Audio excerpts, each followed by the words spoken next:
Maranatha, Tuhan Yesus segera datang.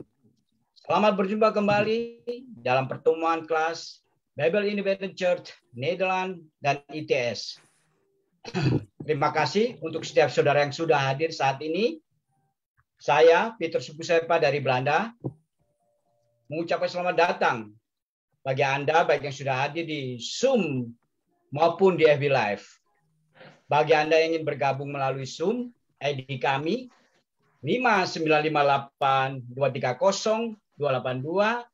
dengan passcode 5E kecil, 8J besar, 9B besar. Saya ingin menyapa teman-teman yang ada saat ini. Ada Ibu Nona Nehas dari Belanda, juga ada pastor senior kami, Pastor Wanda Dumais dan Pastor Erna Dumais SH dari Sydney, Australia. Juga ada Pak Agus Budiono dari Bandung. Ada Pak Ferry Gunawan dari Sydney, Australia. Juga ada Ibu Oika Abram di Balikpapan. Dan ada Ibu Christine Okayo dari Batam. Selamat datang semuanya. Sebelum kita mendengarkan pelajaran hari ini, kita akan terlebih dahulu berdoa. Mari kita bersatu dalam doa. Mari kita berdoa. Bapa dalam surga, kami ucap syukur pada hari ini Tuhan atas kasih, kemurahan, anugerah, dan keselamatan yang Tuhan berikan dalam kehidupan kami masing-masing Tuhan. Terima kasih Tuhan atas semuanya ini Bapa. Bapa, pada hari ini Tuhan Engkau kumpulkan kami di meeting Zoom ini Bapak dan juga di FB Live sehingga kami boleh mendengarkan pelajaran yang akan diajarkan oleh Pak Agus Budiono MTH Tuhan. Biarlah Tuhan pelajaran-pelajaran firman Allah yang hidup ini Bapak boleh kami mengerti. Tolonglah kami Tuhan, buka hati pikiran kami Tuhan supaya kami boleh mengerti setiap pelajaran-pelajaran ini Bapak. Sehingga Tuhan kami mempunyai iman yang benar dalam kami melakukan segala kehendak-Mu dalam kehidupan kami Bapa. Tuhan tolonglah kami. Juga Zoom meeting kami pergunakan. Juga jaringan internet yang kami pergunakan. Wifi yang kami pergunakan di rumah kami masing-masing Tuhan. Tolong Tuhan. Biarlah berjalan dengan baik. Tidak ada error apapun Tuhan. Tuhan kami serahkan kebaktian pelajaran hari ini Tuhan hanya di dalam tangan yang penuh kuasa. Di dalam nama Tuhan Yesus Kristus kami sudah berdoa dan mengucap syukur. Haleluya. Amin. Kami persilakan hambanya Pak Agus Budiono MTH untuk menyampaikan pelajarannya. Kami persilakan Pak. Terima kasih Pak Peter.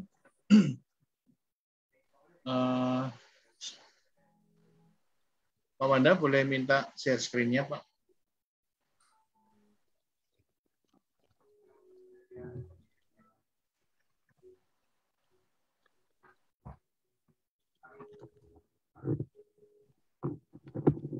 Pada sore hari ini, saya ingin memberikan pengajaran tentang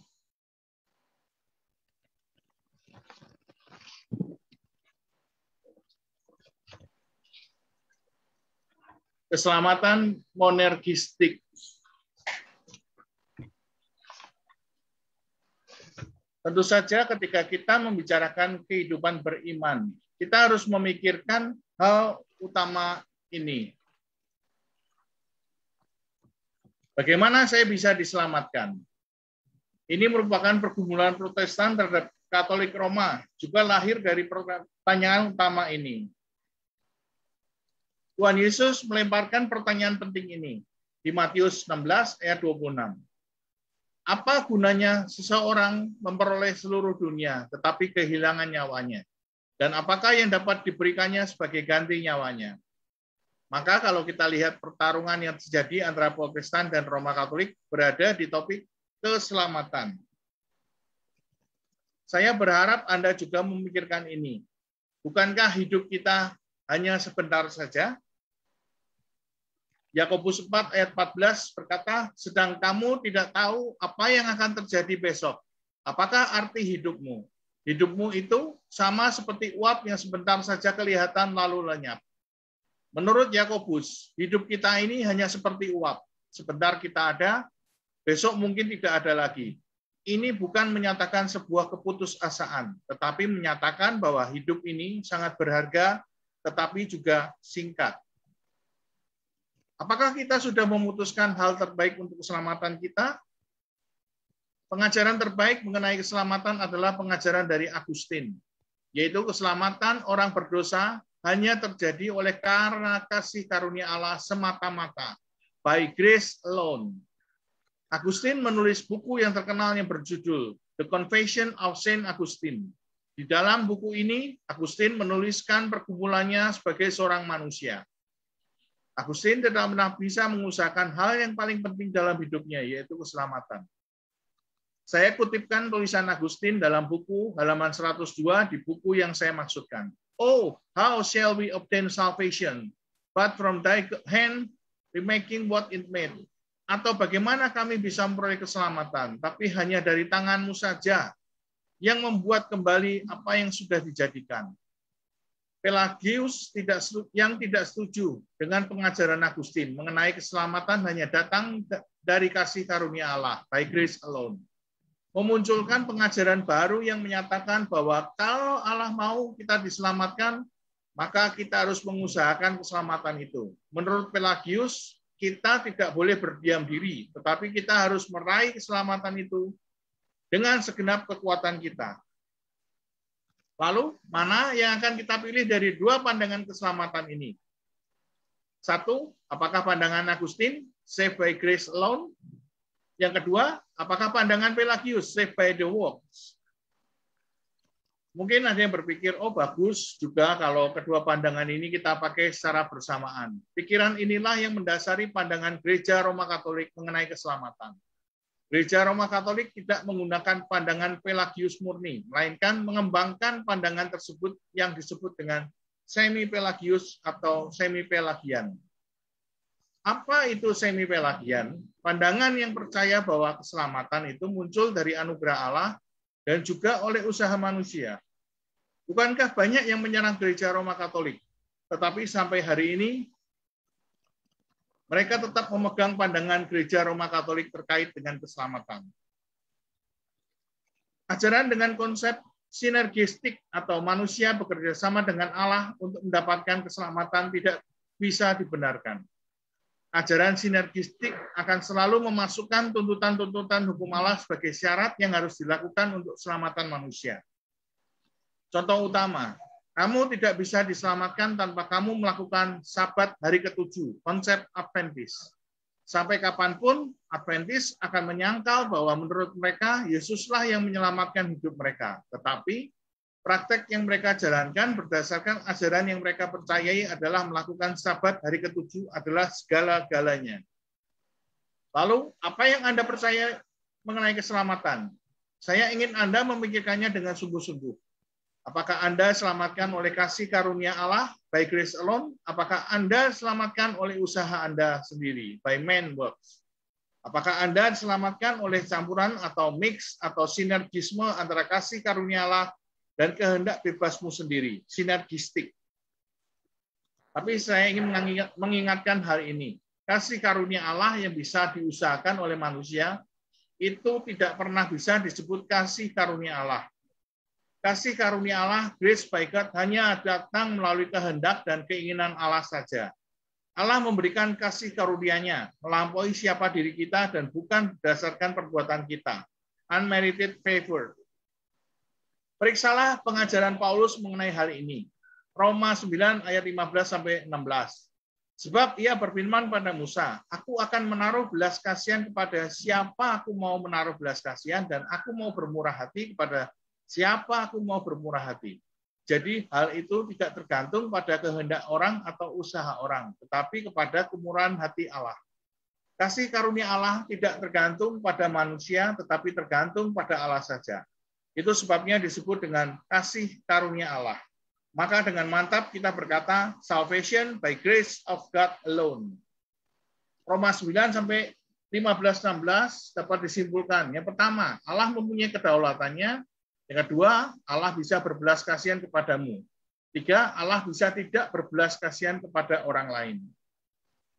Hal yang sama dikatakan oleh Paulus di Roma 9 ayat 11-14. Sebab waktu anak-anak itu belum dilahirkan dan belum melakukan yang baik atau yang jahat, supaya rencana Allah tentang pemilihannya diteguhkan, bukan berdasarkan perbuatan, tetapi berdasarkan panggilannya.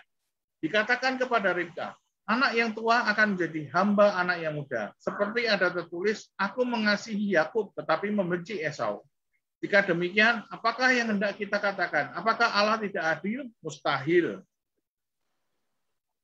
Saya simpulkan apa yang Paulus ajarkan. Yang pertama, bahkan sebelum kita lahir, Allah sudah bisa menentukan dan menetapkan jadi apa kita kelak. Kedua, apa yang terjadi dengan hidup kita sudah ditentukan Allah sejak dari dalam kekekalan. Ketiga, Allah melakukan semua itu berdasarkan panggilan Allah, bukan karena pencapaian manusia. Yang keempat, Allah mengasihi saya, itu hak Allah. 5, Allah membenci orang lain, itu hak Allah. 6, apakah Allah tidak adil? Saya tidak bisa berkata seperti itu. Tahu apa saya mengenai keadilan? Allah itu maha adil. Sekali lagi saya bertanya, apakah Anda sudah memikirkan hal yang paling penting di dalam hidup Anda? Bagaimana Anda diselamatkan? Tapi saya mau berkata bahwa saya diselamatkan karena kasih karunia Allah yang monergistik, yaitu kasih karunia Allah semata-mata. Supaya terpujilah Allah dalam semua yang terjadi dalam hidup saya dan dalam semua apa yang saya alami. Hidup saya semata-mata adalah dari Allah, dan kepada Allah saja saya harus mengabdi dan menyembah. Berdasarkan definisi teologi yang diberikan Millard J. Erickson, maka muncul 5 prinsip teologi. Definisi teologi dari Erickson seperti ini.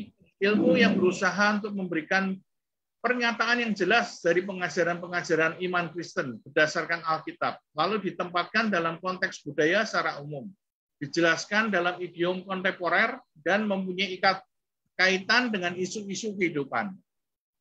Dari definisi ini muncul 5 aspek dasar teologi. Yang pertama, teologi itu alkitabiah. Yang kedua, teologi itu sistematik.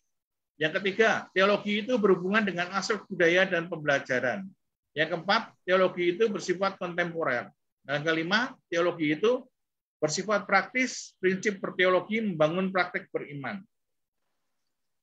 Teologi yang alkitabiah akan menghasilkan teologi praktis. Ajaran sehat akan menghasilkan praktek beriman yang benar atau sehat. Ajaran salah akan menghasilkan praktek beriman yang salah. Ajaran sesat akan menghasilkan praktek beriman yang sesat. Penekanan bisa kita berikan kepada aspek. Teologi itu bersifat sistematik. Maksudnya adalah teologi itu artinya mencari harmonisasi di dalam seluruh kitab suci. Dari kitab Kejadian sampai kitab Wahyu. Teologi sistematik menghindari isolasi satu bagian Alkitab terpisah dengan bagian lainnya. Logika keseluruhan Alkitab harus pas dan harmonis, maka itu disebut teologi sistematik. Sekarang kita bisa mengambil satu pokok, yaitu doktrin predestinasi. Bagaimana caranya kita melihat doktrin predestinasi dalam teologi sistematik? Ingat, kata kuncinya adalah mencari harmonisasi pengajaran predestinasi dalam keseluruhan Alkitab. Urutan doktrin predestinasi harus dicari sehingga menghasilkan logika yang tepat dan pas, karena pengajaran ini berada dalam lingkup teologi sistematik. Doktrin predestinasi harus diajarkan dalam teologi sistematik oleh karena ada doktrin kedaulatan Allah. Logika utama adalah, satu, Allah itu berdaulat, maka Allah melakukan predestinasi. Kedua, doktrin predestinasi muncul dari doktrin kedaulatan Allah. Yang ketiga, dua doktrin ini terkait begitu erat. Dari doktrin predestinasi muncullah doktrin pemilihan. Doktrin pemilihan dihasilkan dari dua konsep, yaitu satu, predestinasi yang digali dari manusia dan selamatannya, konsep Martin Luther. Kedua, predestinasi yang muncul dari Allah, konsep Zwingli dan Calvin.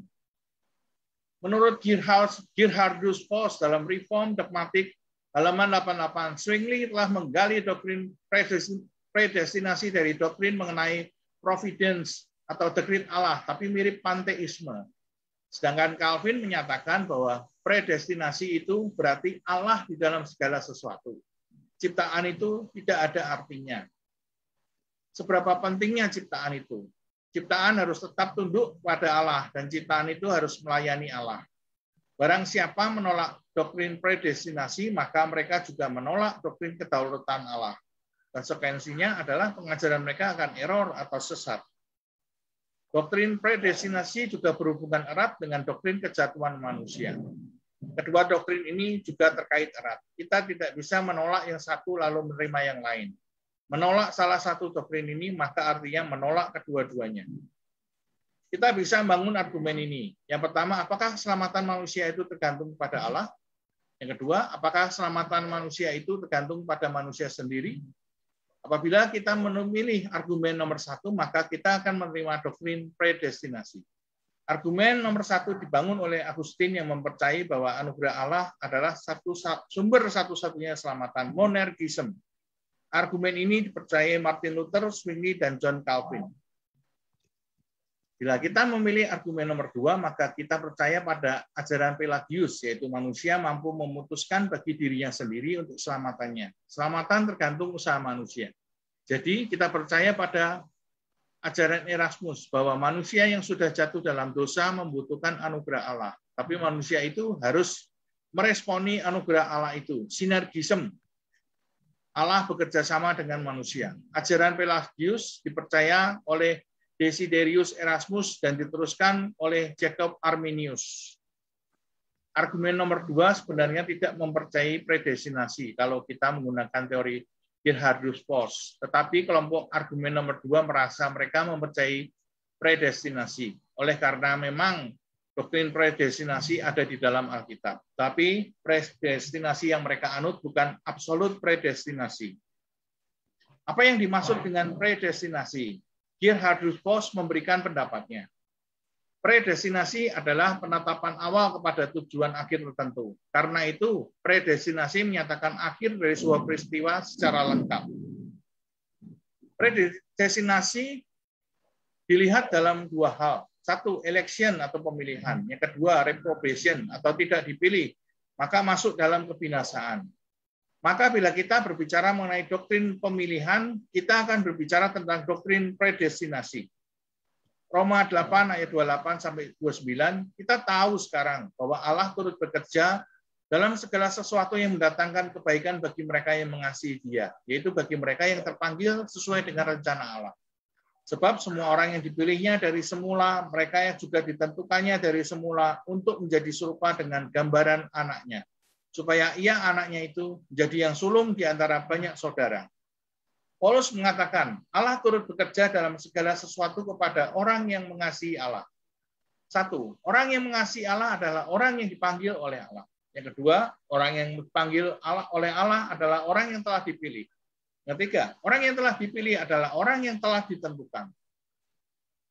Dari ini kita melihat konsep pemilihan, election, yaitu yang pertama, election itu memilih orang-orang yang khusus. Yang kedua, election itu menempatkan orang-orang khusus dalam hubungan khusus. Orang yang mengasihi Allah adalah orang yang mengasihi Allah di dalam Yesus Kristus. Mereka adalah orang-orang yang telah dipredestinasikan oleh Allah. Tidak mungkin seseorang mengasihi Allah kalau dia tidak dipredestinasikan Allah. Cara melihatnya seperti ini. Yang pertama, orang itu dipilih Allah, mengalami election. Kedua, orang itu ditentukan Allah, mengalami predetermination dari Allah. Ketiga, orang itu dipredestinasikan Allah. Bila Allah sudah menetapkan seseorang untuk mengasihi Dia, maka sampai pada tujuan akhir hal ini akan terjadi. Orang yang sudah dipredestinasikan Allah akan pada akhirnya atau di waktu yang tepat mengalami keselamatan di dalam Yesus, termasuk di dalam atonement Yesus. Maka logika predestinasi itu benar. Yang pertama ada orang yang dipilih atau election. Yang kedua ada orang yang tidak terpilih, reprobation, binasa. Kita akan dengan mudah melihat ayat ini, 1 Yohanes 2 ayat 2. Dan ia adalah pendamaian bagi segala dosa kita, dan bukan untuk dosa kita saja, tetapi juga untuk dosa seluruh dunia. Di dalam ayat itu ada kata pendamaian atau atonement. Apa arti kata pendamaian atau atonement? Apa itu atonement? Dua tujuan besar yang diselesaikan oleh Yesus Kristus dalam misinya di dunia ini. Pertama, menghapuskan kutuk yang membuat manusia bercerih payah oleh karena ketidaktaatan dan kejatuhannya. Dan kedua, pemulihan manusia kepada gambaran Allah dan persekutuan dengan Allah. Kedua hal ini sangat penting dalam keselamatan. Pekerjaan Kristus dalam mendamaikan Allah dan manusia kita sebut sebagai atonement atau penebusan. Dan doktrin ini kami percaya berada di pusat pengajaran Kristen. Atonement itu satu, menghapuskan kutuk manusia. Yang kedua, memulihkan manusia kepada gambar Allah dan persekutuan dengan Allah. Pekerjaannya disebut dengan atonement. Hasilnya adalah salvation atau keselamatan. 1 Yohanes 2 ayat 2 dapat kita mengerti. Yang pertama, Yesus hanya melakukan atonement untuk orang-orang pilihan. Yang kedua, Yesus hanya menyelamatkan orang-orang pilihan. Orang pilihan dipredestinasikan untuk keselamatan, sedang orang yang tidak terpilih dipredestinasikan untuk kebinasaan. Kita melihat rencana besar ini, yaitu satu, keselamatan kita. Orang-orang pilihan hanya terjadi oleh karena Allah semata-mata.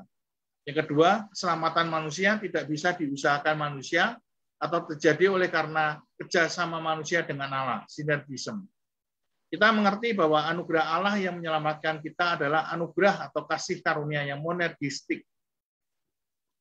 Mengapa saya diselamatkan Allah? Yang pertama, karena predestinasi Allah. Kedua, akibat predestinasi, maka saya menjadi orang yang terpilih. Yang ketiga, oleh karena saya menjadi orang terpilih, maka saya menerima kelahiran baru. Yang keempat, saya menjadi lahir baru oleh karena kasih karunia Allah yang monergistik. Yang kelima, saya mengalami berkat penebusan Yesus, atonement, oleh karena Allah memberikan kesempatan kepada saya mendengarkan panggilan Injil. Yang keenam, saya yang dulunya mati dalam dosa dihidupkan, dilahirbarukan, dan diberikan iman yang menyelamatkan. Yang ketujuh, iman yang menyelamatkan itu membuat saya mampu merespon kepada Allah oleh karena rohani saya yang mati telah dihidupkan Allah. Respon saya, yang kedelapan, respon saya adalah menerima pengorbanan Yesus.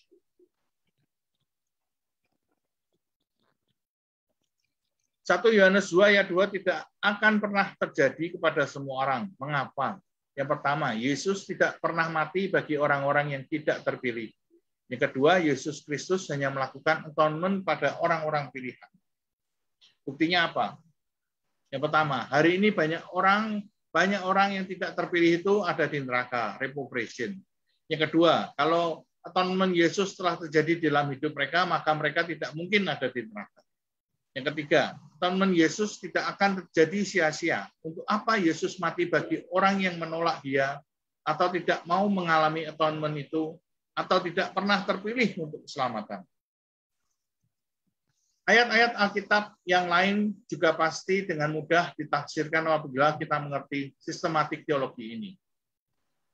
Yohanes 3 ayat 16, karena begitu besar kasih Allah akan dunia ini, sehingga Ia telah mengaruniakan anaknya yang tunggal, supaya setiap orang yang percaya kepadanya tidak binasa, melainkan beroleh hidup yang kekal. 2 Petrus 3 ayat 9. Tuhan tidak lalai menepati janjinya, sekalipun ada orang yang menganggapnya sebagai kelalaian. Tapi Ia sabar terhadap kamu, karena Ia menghendaki supaya jangan ada yang binasa, melainkan semua orang berbalik dan bertobat. 1 Timotius 2 ayat 6. Yang telah menyerahkan dirinya sebagai tebusan bagi semua manusia, itu kesaksian pada waktu yang ditentukan. Ini adalah slide terakhir dari presentasi saya, pengajaran saya. Maranatha, blessing.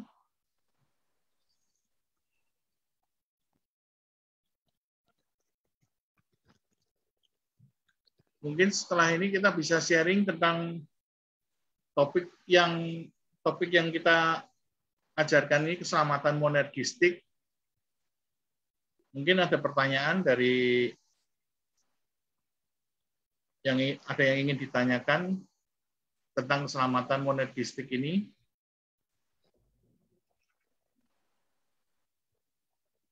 Sebetulnya kemarin saya sempat ngomong juga sama teman saya masalah keselamatan ini. Teman saya juga ngomong kalau bahwa keselamatan itu hanya dari Allah saja. Jadi dia ngomong udah saklek lah kalau udah, maksudnya kalau selamatan kita udah pasti tahu selamatan itu hanya dari Allah saja, nggak ada usaha manusia gitu.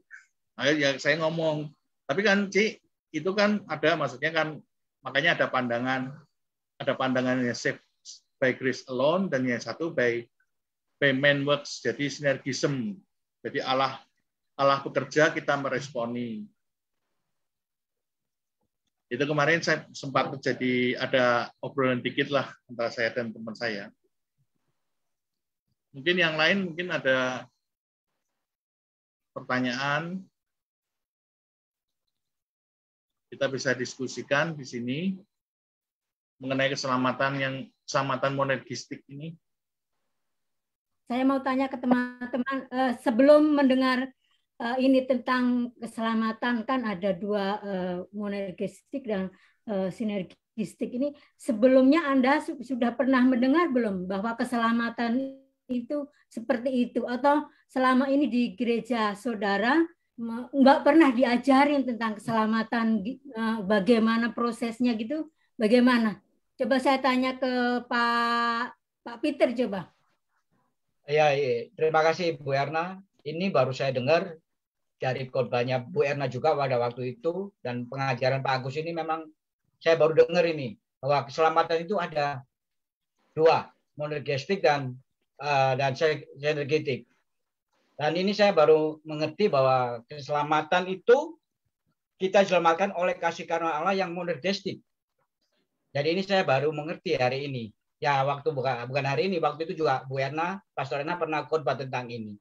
Dan sekarang ditegaskan lagi dengan pelajaran hari ini. Terima kasih. Kalau hari ini saya boleh belajar dan saya boleh mengerti tentang ini, keselamatan ini. Kalau selama ini pengertiannya Pak Peter bagaimana selama ini tentang keselamatan? Pengertian Pak ada waktu itu saya, kalau kita udah percaya Yesus, ya sudah, kita diselamatkan. Ya itu. Pengertian saya pada waktu itu gitu Bu Erna. Oke. Jadi ya, dengan kita belajar begini kan kita punya pengetahuan semakin bertambah ya. Jadi nggak hanya cuma mendengarkan khotbah di gereja yang cuma keselamatan itu bagaimana, tapi mereka nggak mengajarkan begitu ya. Iya. Coba kalau Pak dalam. Iya. Coba kalau Pak Ferry pernah mendengar belum Pak Ferry? Dulu di gereja yang dulu. Belum pernah dengar itu keselamatan monergistik sama sinergisme. Belum pernah dengar, Bu. Yang baru saya baca-baca aja waktu Pak Pendeta Wanda tulis itu, baru saya baca, baru saya tahu ada tentang keselamatan itu. Ya, pada dasarnya sih ya kalau kita dengar khotbah dari pendeta, ya itu yang apa yang Pak Peter omongin itu kebanyakannya begitu, Bu. Ya, begitu kebanyakannya. Dia nggak akan kupas keselamatan yang monergisme ini, nggak ada, belum pernah dengar, Bu. Jadi selama ini cuma mendengar khotbah yang bukan alkitabiah gitulah ya. Sebenarnya sebenarnya seorang pengkhotbah itu seharusnya yang dikhotbahkan itu tentang keselamatan saja, tentang kehidupan Yesus, kematian Yesus, kebangkitan Yesus, kenaikan Yesus di surga, itu saja. Silakan siapa lagi Bu Christine kalau ada yang mau di sharingkan. Saya boleh bertanya, Bu? Tanya ke Pak Agus. Ya, ke Pak Agus. Boleh. Ya, Pak Agus. Terima kasih kesempatannya. Begini, Pak. Katakanlah saya sudah masuk ke dalam predestination Allah ya. Tuhan sudah memilih bahwa saya diselamatkan. Apakah kan ada istilah orang begini, ya kita kan udah diselamatkan. Tapi kan kita harus mengerjakan keselamatan kita, gitu loh. Kan ada statement yang seperti itu ya Pak. Tapi kan kita nggak bisa diam-diam aja atau cuek aja. Oh ya udah, gue udah diselamatin, ya udah gue happy lah gitu ya kan. Lalu kita diam-diam aja, kita cuek aja gitu. Kita tidak memikirkan kerajaan Tuhan gitu ya kan. Artinya ya udah pokoknya yang penting gue udah diselamatin, udah habis gitu. Apakah statement yang seperti ini menurut Bapak gimana gitu Pak? Karena kan banyak ya orang-orang di luar sana beranggapan seperti itu gitu. Atau ada statement mengatakan ya seperti yang saya katakan tadi, ya kita sudah dipilih Tuhan, udah. Tapi kan kita harus mengerjakan keselamatan kita itu. Kitanya ini harus mengerjakan keselamatan itu. The meaning is kita harus respect keselamatan yang Tuhan berikan kepada kita itu. Bagaimana caranya kita menghormati keselamatan yang Tuhan berikan itu. Kan bukan berarti kita hidup suka-suka kita atau bagaimana begitu. Karena ayat yang lain dikatakan bahwa kita harus kalau kita ingin berkenan kepada Tuhan, bahwa kita harus mengerjakan apa yang Tuhan ingin perintahkan kepada kita. Umpamanya kasihilah Tuhan Allahmu dengan segenap hatimu dan dengan segenap akal budimu dan dengan segenap seperti itu. Lalu kasihilah sesamamu manusia seperti engkau mengasihi dirimu sendiri. Lalu pertanyaan saya, bagaimana dengan statement itu Pak? Apakah memang kita udah harus berpegang teguh kepada monergisti itu? Yuk, pokoknya aku udah dipilih gitu. Ini orang pilihan, udah gitu. Lalu kita diam-diam aja tanpa mengerjakan keselamatan kita itu gitu Pak. Maksud saya, bagaimana dengan itu? Makasih Pak Agus. Ya kalau ini Bu Christine, kalau boleh saya menanggapi, namanya kita udah diselamatkan, kita mau mengerjakan keselamatan apa lagi? Yang kita kerjakan setelah itu adalah dari proses predestinasi itu Allah sudah menetapkan kita bahwa kita nanti akan diselamatkan, dan itu udah sebelumnya itu sudah ada sudah dipredestinasikan. Setelah andaikan kita sudah diselamatkan, apa yang kita kerjakan? Kita otomatis akan mengikuti semua perintah Yesus. Apa yang menjadi perintah Yesus akan kita kerjakan. Kalau kita masih mengerjakan, ya contoh ya seperti kelompok Adventist ini, mereka lebih mengedepankan Sabat, lebih pokoknya harus menjalankan Sabat yang terpenting. Meskipun mereka bahwa saya sudah diselamatkan oleh Yesus, tapi kan sebetulnya kan yang lebih penting bukan poinnya itu, Bu. Apa yang menjadi perintah Yesus itu ajaran Yesus yang kita ajarkan, kita beritakan Injil ini ke seluruh dunia supaya orang juga mendengarkan gospel calling ini. Dari gospel calling mungkin orang sudah ada yang mungkin sudah dipredestinasikan. Cuman karena mungkin belum mendengar Injil ini, jadi predestinasinya belum sampai, jadi gitu, belum waktunya gitu. Ada waktunya kita harus gospel calling, maksudnya kita memberitakan Injil, orang mendengar, setelah orang mendengar, dia merasa dalam hatinya ini mungkin ada kepikiran dia, kenapa kok gini, kenapa kok gini. Dia menimbang-nimbang, dan akhirnya itu yang menjadikan orang itu menjadi ikut Tuhan. Itu Bu, kalau dari saya. Jadi orang itu sudah dipredestinasikan, kita melakukan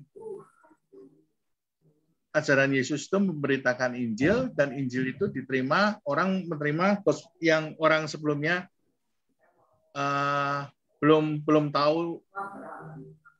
tahu dan mungkin masih belum apa-apa, tapi begitu dia mendengar berita Injil itu, dia berubah hatinya, udah, loh kenapa kok gini ya? Pasti otomatis sebelum itu kan namanya pengajaran kan mereka juga apa betul sih? Mereka pasti mencari-cari kan lama-lama, betul nggak sih?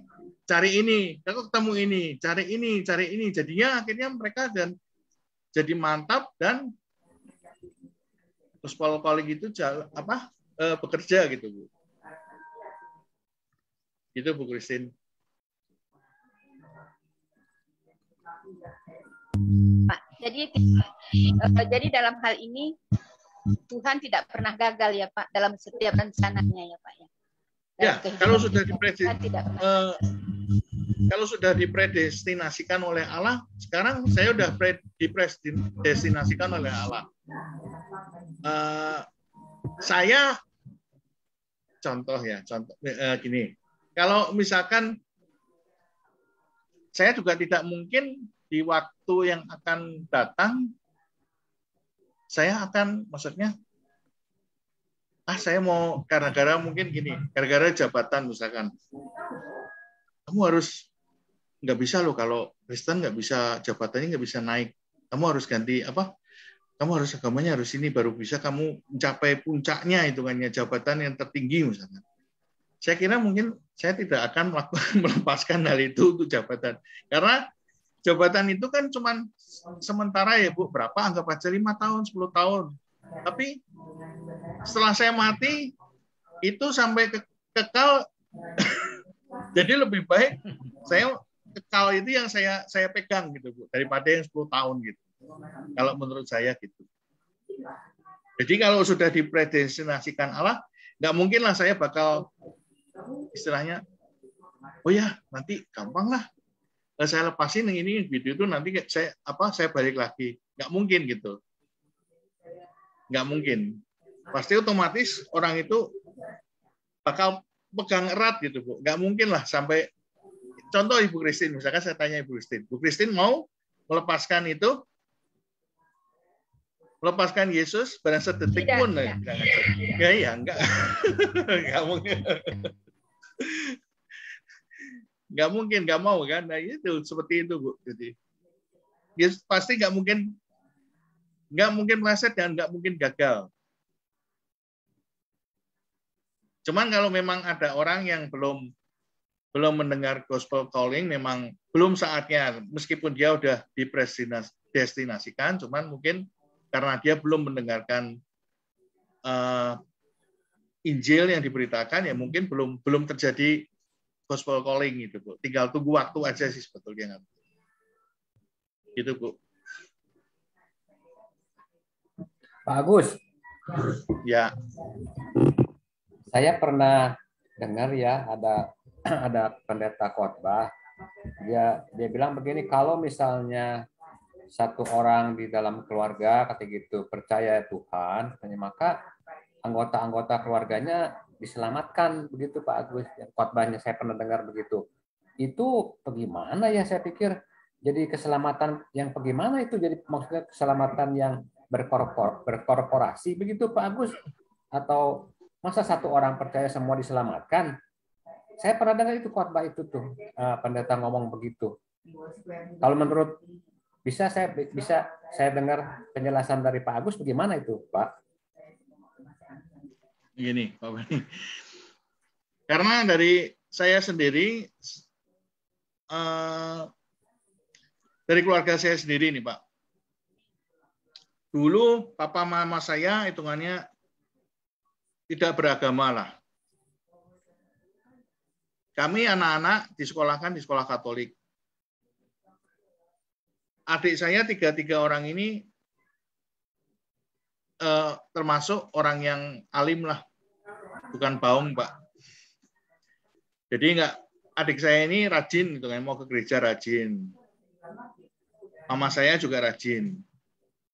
Saya dulunya Katolik, terus karena ingin menikah dengan istri saya pindah jadi Kristen. Pindah dari Kristen ini saya mengalami suatu perubahan, jadi hitungannya ya kayak lahir baru lah Pak. Karena di Katolik itu saya juga pergi gereja tapi tidak mendalami pengajaran apa-apa.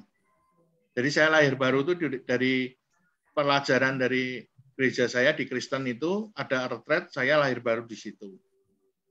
Nah, setelah saya lahir baru, berarti kan otomatis keluarga saya sudah Kristen dan Katolik, Pak. Cuma hanya papa saya yang belum.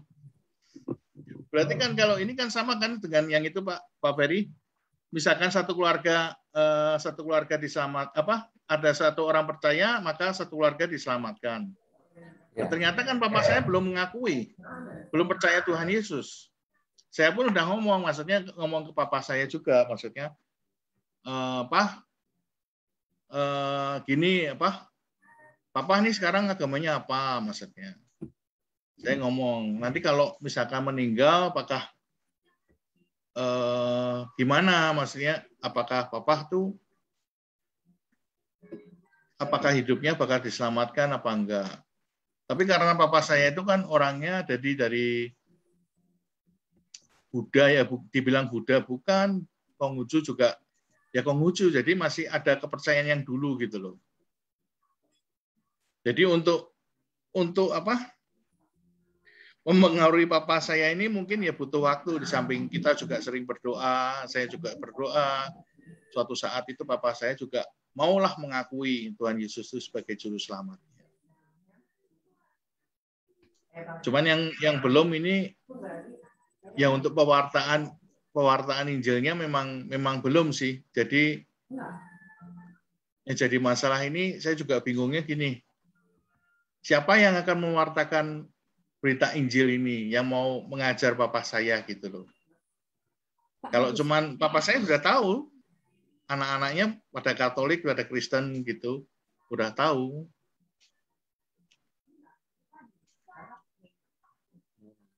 Ya sebetulnya kalau satu rumah diselamatkan, ada ini juga sih Pak Ferry, lebih susah Pak Ferry untuk menginjili keluarga, karena keluarga itu sebetulnya kan lebih melihat kita ya. Oh, misalkan Pak Ferry di keluarga, wah si papa ini gitu, tahulah kesehariannya gitu loh. Jadi misalkan kalau kita ngomong Injil, kadang mereka juga sering melihat kejelekan kita. Gitu. Tapi saya percaya bahwa nanti suatu saat bukan melalui dari keluarga lah, mungkin dari orang lain, mungkin bisa ada keluarga kita yang belum percaya pada Yesus, mungkin akan bertobat juga. Karena memang betul-betul berat suatu perjuangan untuk mewartakan Injil di keluarga itu suatu hal yang perlu perjuangan yang ekstra gitu, Pak. Betul. Boleh saya tambahin Pak Agus? Boleh Bu. Tadi Pak Agus kan sudah sudah menjelaskan juga bahwa di dunia ini ada sebagian orang diselamatkan, tapi juga ada sebagian orang memang sudah ditentukan untuk binasa. Jadi kalau mengenai ayat itu harus ambil dari situ, apakah orang itu menjadi orang-orang pilihan yang sudah dipilih oleh Allah untuk diselamatkan. Maka apa yang harus kita lakukan? Yang harus kita lakukan adalah terus memberitakan Injil. Dengan kita memberitakan Injil, maka kasih karunia Allah itu akan mendatangi orang itu dengan bantuan Roh Kudus yang akan membawa orang itu, mengiluminasikan orang itu untuk mengerti apa itu Alkitab, kebenaran dari Alkitab. Dia akan mengerti tentang siapa itu Yesus, bagaimana itu Yesus itu sudah mati bagi dosa-dosa dia gitu loh. Jadi yang jadi intinya itu adalah apakah kita itu adalah terus memberitakan Injil itu aja, memberitakan itu aja sih kalau saya. Kalau Pak Wanda gimana? Ya, saya mau sambung dulu pertama pertanyaan Bu Christine tadi. Apakah kita tidak boleh melakukan sesuatu karena keselamatan itu harus dikerjakan?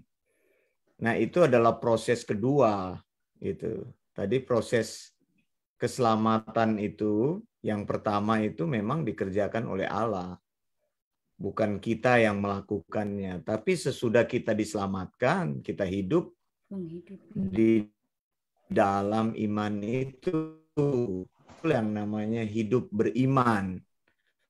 Gitu, hidup dari iman, gitu. Itu namanya. Jadi mengerjakan iman, menghidupi iman. Karena kita sudah diselamatkan, kita beriman kepada Yesus, maka kita mengerjakan iman itu. Jadi itu yang kita lakukan sekarang kan, mempelajari ajaran yang sehat dari pelajaran-pelajaran itu, maka kita bisa mempraktekkan kehidupan beriman yang sehat. Jadi pekerjaan keselamatan itu terjadi sesudah diselamatkan. Bukan saat mencari keselamatan. Kalau kita bekerja untuk mencari keselamatan, itu yang diajarkan oleh agama-agama di luar Kristen itu. Religion of works itu. Orang harus berbuat baik supaya masuk surga.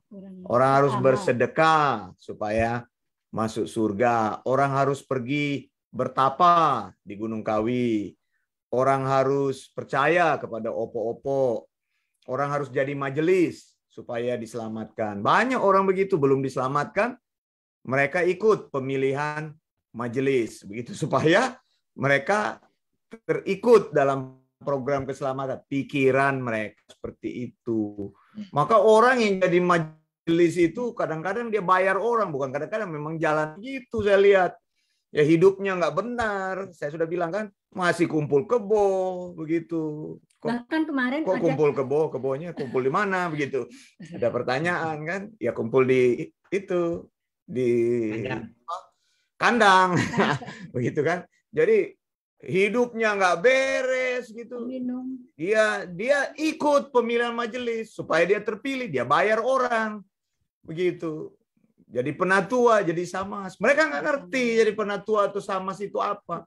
Setelah jadi baru dikatekisasi. Ini saya lihat ada gereja tertentu ini kacau sekali untuk mencari pelayan Tuhannya. Bukannya lebih dulu orang menghidupi, diajarkan firman, baru jadi majelis. Sesudah jadi majelis baru diajarkan. Ya bagaimana prinsip pengenalan firman? Nggak ngerti. Waktu saya bicara tentang Advent, ada majelis dari gereja tertentu. Saya posting itu di Karegesan Group. Ada majelisnya. Bekas penatua bilang, biar aja anjing menggonggong, kafilah berlalu. Saya bilang, ini orang bodoh. Majelis gereja tidak ngerti ajaran yang sehat. Majelis gereja dari gereja Gemim malah bilang kafilah berlalu. Anda jadi majelis, otaknya kosong. Nggak ngerti firman Tuhan. Begitu. Jangan jadi majelis Anda. Nggak ngerti firman Tuhan. Emangnya cuma tunjukkan kekayaan baru terpilih. Itu orang sekarang begitu. Jadi mereka mau menyuap Tuhan. Hidup mereka nggak benar, tapi mereka mau menyuap Tuhan. Selfie di Facebook gitu. Kebaktian di shooting. Tapi hidupnya nggak benar. Hidup di dalam persinahan. Hidup di dalam kumpul kebo. Tapi dia tunjukkan dia beribadah. Ini kan salah. Ibadah itu mengubah orang. Keselamatan itu mengubah orang. Hidupmu berubah. Jangan hidup tidak berubah, tapi engkau tunjukkan di sosial media bahwa engkau berubah. Salah itu. Nah, saya menentang hal itu. Gereja kita menentang hal itu. Injil harus berubah. Jangan engkau jadi hamba Tuhan masih nipu terus. Pikirannya kotor terus. Hidup memperdaya orang lain itu salah gitu. Jadi keselamatan mengubah hidup kita. Kita harus menjadi orang yang berubah. Nah, itu tadi yang ditanyakan oleh Bu Christine, bahwa kalau kita sudah diselamatkan, maka Yesus hidup di dalam saya menghidupi ajaran Yesus itu. Gitu. Ajaran yang sehat itu yang ingin saya tambahkan. Lalu pertanyaan dari Pak Ferry, apakah satu orang diselamatkan, maka satu keluarga itu diselamatkan? Ya tidak otomatis seperti itu. Kan itu memang ayatnya berbunyi seperti itu, tapi kita harus mengeksegesis itu dengan baik. Jadi bukan karena Pak Ferry diselamatkan, lalu semua turunan-turunannya itu diselamatkan. Ya kalau Injil tidak pernah dibicarakan di rumah itu, maka tidak ada orang yang pernah diselamatkan.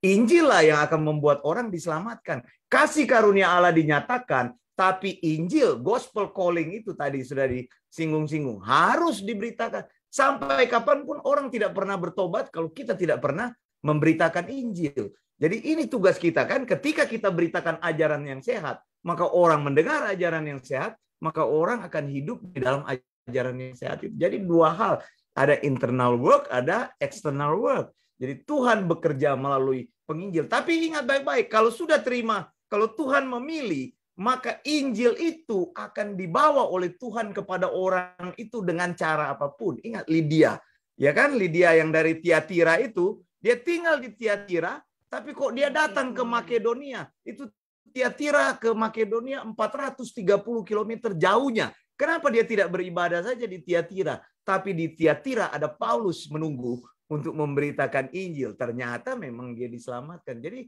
memang kalau memang ya kita tidak tahu, makanya tugas kita adalah memberitakan Injil. Kita tidak tahu apakah orang itu terima keselamatan, apa menjadi orang pilihan atau bukan. Ya saya sendiri tidak tahu berapa banyak jumlah orang yang akan Tuhan selamatkan dan siapa saja jangkauan keselamatan itu yang Tuhan pilih. Yang jelas darah pengorbanan Yesus itu tidak pandang bulu. Mau orang siapapun dia, pembunuh siapapun dia, berdosa apapun, Tuhan sanggup selamatkan. Suku bangsa dari manapun, orang dengan latar belakang apapun, Tuhan mampu selamatkan. Cuma persoalannya kan, apakah kita sudah melakukan gospel calling itu, sudah memberitakan firman Tuhan itu. Di tempat di mana kita beritakan firman Tuhan itu, maka dikatakan Yesaya 55, kalau nggak salah kan, ayat 11. Itu di situ. Firman Tuhan akan melakukan bagiannya. Dan tidak pernah gagal melakukan apa yang aku suruhkan. Jadi apapun yang kita beritakan dalam ajaran sehat, firman itu akan bekerja untuk menyatakannya. Begitu. Jangan takut. Akan terjadi sesuatu. Begitu. Jadi Pak Agus, sampaikan Pak Agus firman Tuhan. Katakan Injil kepada Papa dari Pak Agus. Jangan bilang, emang ini hatinya keras ya, sudah nggak terpilih ini reprobate ini. Ya nggak bisa begitu kita nggak bisa menilai orang.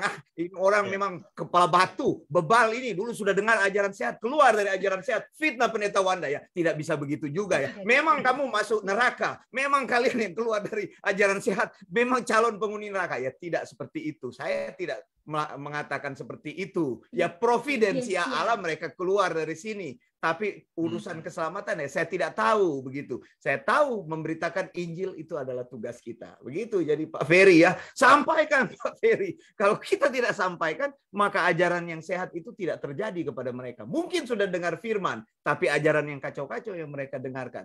Sampai kapan mereka ya kan? Coba tanya sama Bu Ella. Banyak orang yang lebih senang jadi politikus, kerja di kantor kelurahan lah, apalah begitu. Mereka tidak mau dengar Injil begitu.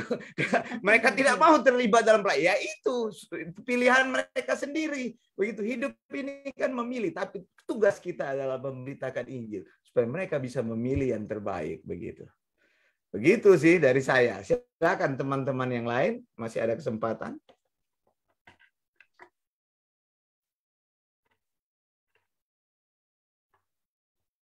Ya, saya mau sedikit bertanya ini.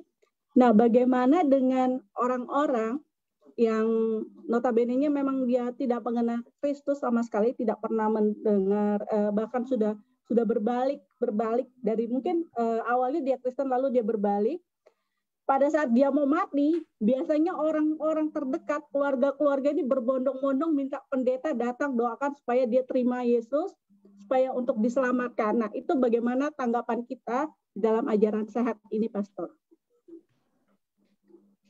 Artinya apakah orang itu diselamatkan? Kalau panggil pendeta tidak ada masalah sih. Cuma kita tidak bisa menilai apakah orang itu diselamatkan atau tidak. Karena ada juga gereja yang sudah mau mati dibaptis. Ya. Gitu kan? Cepat-cepat dibaptis begitu. Panggil pendeta untuk lakukan sakramen terakhir, pembaptisan. Begitu. Ada yang seperti itu. Ada yang panggil pendeta untuk cepat-cepat mengaku dosa. Opa, kemarin itu ada ngintip cewek di mana, cepat mengaku Opa, kalau enggak nanti mati masuk neraka. Ini contoh. Contoh begitu ya. Artinya kita cepat-cepat push orang supaya orang itu mengaku dosanya gitu, supaya tapi ya efektivitasnya sampai di mana? Efektivitasnya sampai di mana? Yang jelas waktu penjahat di sebelah Yesus itu yang saat itu dia katakan Yesus, ingatlah aku apabila engkau datang sebagai raja begitu. Artinya saat itu dia mempunyai kesadaran, kan itulah Allah menarik dia bahwa dia mengakui Yesus begitu. Nah, pengakuan mulut tidak serta-merta membuat orang bertobat. Kita kan tidak bisa nilai. Nah, yang paling susah orang yang hampir mati, betul. Karena kita tidak melihat apakah dia menghidupi Injil itu. Habis dia mengaku, dia mati. Begitu. Jadi memang makanya jangan sampai deh hari-hari terakhir baru cari Tuhan. Itu masalahnya susah sekali, tipis. Begitu ya. Kan Tuhan bilang selama masih ada kesempatan, percayalah kepada Injil. Kan ada dosa yang bisa diampuni, ada yang tidak bisa diampuni. Jadi selama kita punya kesempatan bertobat begitu. Tapi hari-hari terakhir, napas tinggal tarik-tarik. Apa? Yesus? Siapa itu Yesus? Saya udah lupa. Begitu. Apalagi kalau sudah amnesia ya, bagaimana? Tidak ingat apa-apa lagi. Kita mau beritakan tentang Yesus. Ini susah kan begitu kan? Ya paling susah orang kalau sudah amnesia. Ya kan? Anaknya sendiri dia lupa, istrinya sendiri dia lupa, bagaimana? Apalagi mau kasih kenal Yesus, ya ini paling susah, gimana? Keluarganya biarpun itu paling ya cuma sampai di doa saja supaya dia terima Yesus. Tapi saya rasa susah dalam tahap yang paling itu krusial. Coba sebentar, ini ada Ibu Rani ini di mana? Boleh buka Ibu Rani kameranya? Tadi saya sempat lihat mukanya. Halo. Ibu Rani, posisi di mana ini? Ada yang kenal Ibu Rani dari teman-teman sini? Ada barangkali teman? Enggak ya? Oh, enggak ada suaranya. Coba saya cek Ibu Rani. Oh, masa sih ada kelihatan ini Ibu Rani? Terbuka sebenarnya ya. Coba saya bilang. Ada suaranya. Dia kirim message coba. Buka suaranya Bu sama itunya. Ya, dibuka. Coba Ibu buka dulu mikrofonnya. Sama kameranya, Bu. Kok nggak ada suaranya bagaimana? Susah ya. Silakan, masih ada beberapa menit lagi. Yang lain lagi? Silakan, terkait dengan menarik tadi itu monergistik dengan sinergistik, karena mungkin jarang diajarkan, kita tidak mengerti prinsip itu. Begitu orang selama ini mengerti keselamatan itu ya kalau saya meresponi Tuhan. Dan sebagian gereja sekarang ini, beberapa hari yang lalu saya berdiskusi dengan Pendeta Wanda, itu sebagian gereja-gereja saat ini tuh mereka mengatakan bahwa keselamatan itu bisa didapat karena ada respon dari pihak manusia begitu. Seperti di tempatnya Pak Agus, saya pernah lihat itu ada orang ketika Pak Agus men-share tulisannya Pak Pendeta Wanda, ada orang yang berkata kalau saya selamat itu karena saya juga ada andil dari saya, begitu ya Pak Agus ya. Suaranya yang itu saya belum baca Bu komennya yang itu. Saya pernah baca, saya selamat itu karena saya juga mempunyai andil di dalam karya keselamatan itu gitu loh. Itu sebagian gereja-gereja itu mempercayai itu gitu loh. Karena memang nggak pernah diajarkan. Ya, karena ada juga ada kayak video juga ya, keselamatan itu bisa hilang bagaimana. Proses keselamatan sih mereka terkacaukan dengan proses keselamatan. Prinsip keselamatan dengan proses keselamatan beda. Kalau prinsip keselamatan kan harus monergistik. Kita menerima anugerah Allah. Tapi mereka terkacaukan. Bagaimana bisa diselamatkan kalau tidak mendengar Injil? Jadi mereka berbicara berarti harus ada orang yang menyampaikan Injil. Kalau tidak ada orang yang menyampaikan Injil, bagaimana orang itu bisa mendengar Injil? Itu kan pemikiran. Proses keselamatan itu memang internal dan eksternal. Tapi jangan lupa kalau Tuhan sudah memilih, misalnya Tuhan memilih Pak Peter untuk diselamatkan, maka Tuhan akan membawa Pak Peter untuk mendengar Injil yang benar itu. Begitu. Atau Bu Nona, Tuhan akan membawa Bu Nona mendengar Injil yang benar itu. Nanti besok deh saya mau bicara itu tuh. Minutes of Providence itu. Link, ada linknya. Ya, jadi nggak usah ngomong sekarang, nanti besok itu baru. Jadi ada hal-hal yang Tuhan akan kerjakan di dalam hidup seseorang. Sama seperti tadi Pak Peter bilang, saya belum pernah mendengar. Tapi Tuhan yang akan membawa seperti Lydia itu untuk mendengar Injil yang betul-betul mendatangkan keselamatan. Begitu. Begitu. Kan ada proses itu terjadi. Tapi dasarnya memang Tuhan sudah memilih. Tuhan sudah memilih Bu Nona, Tuhan sudah memilih Bu Oike, Tuhan sudah memilih Pak Peter dari kekekalan. Kan bukan dipanggil Wanda Dumais, bukan. Tapi memang Tuhan yang sudah memilih kita semua. Nah, prosesnya itu akan dikerjakan oleh Tuhan. Ada orang-orang yang memberi diri sebagai hamba-hamba Tuhan sound doctrine yang memberitakan Injil yang benar itu. Dan orang-orang itu akan dibawa Tuhan untuk masuk di dalam Injil yang benar itu, gitu. Jadi begitu. Pak, ini untuk Pak Wanda kayaknya pertanyaannya. Pak, boleh bertanya ya, Pak? Saya tergelitik justru dengan pertanyaan Bapak kepada Pak Manulang waktu itu, ya kan? Pertanyaannya bunyinya begini: apakah Anda sudah selamat? Apakah Anda yakin Anda sudah selamat? Begitu ya kan? Lalu saya sekarang nanya, Pak, bagaimana caranya kita yakin kita selamat? Gitu? Karena kan kita membicarakan keselamatan nih. Lalu apa kira-kira kriterianya kita itu sudah selamat gitu? Sehingga kita, kalau orang bertanya sama kita, Bu Christine, kamu ikut Tuhan Yesus, apakah kamu sudah selamat? Apakah kamu yakin kalau kamu sudah selamat? Gitu. Jadi kira-kira itu pertanyaan saya. Kriterianya. Kadang pertanyaan ini menggelitik saya juga. Kadang-kadang kan kita merenung-renung gitu ya.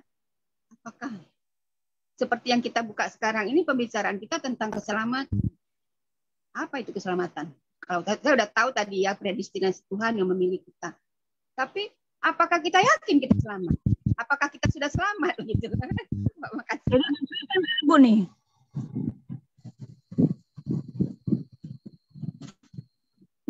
Bu, jadi Ibu ragu nih.